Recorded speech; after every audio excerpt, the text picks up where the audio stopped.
Roz, certainly there's going to be a lot more headlines coming out of North Korea, but we saw over the weekend, Roz, also these headlines coming out from that tragedy in Charlottesville and Donald Trump's response to it, which drew a lot of fire from his critics. And I want to just play for our viewers what General McMaster, the National Security Advisor, said in one of the Sunday morning shows today about this event. Anytime that you commit an attack against people to incite fear, it is terrorism. It meets the definition of terrorism.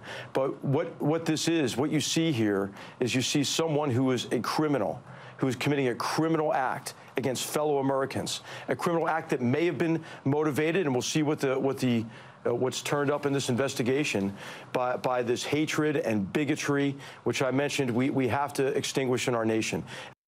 Of course, the criticism was that Trump was not harsh enough and condemned those who were the attackers. Do you expect this to upset at all the agenda? Is this going to become a continuing distraction for President Trump this week? Well, there's not too much going on this week with Congress out and, really much of Washington on a summer break.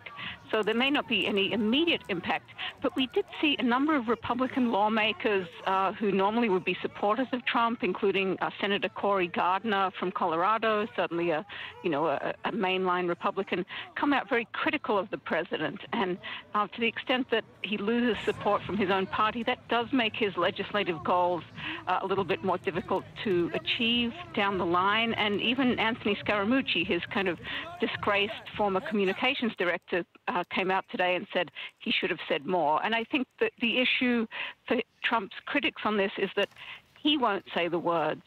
Today, the White House had a statement out saying that Trump condemns the white supremacist groups, but people would just like to hear it from the horse's mouth.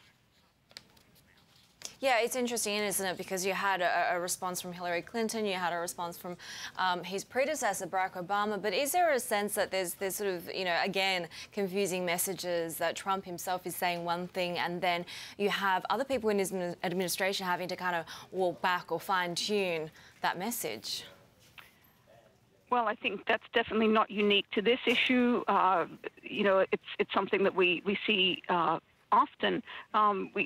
We saw, for example, President Trump on Friday talk about the possibility of a military option in Venezuela, which seemed to take a lot of people by surprise, and there's been some walking back of that as well in the past few days. So definitely there seems to be some issue of kind of clarity and consistency of message coming out of the White House.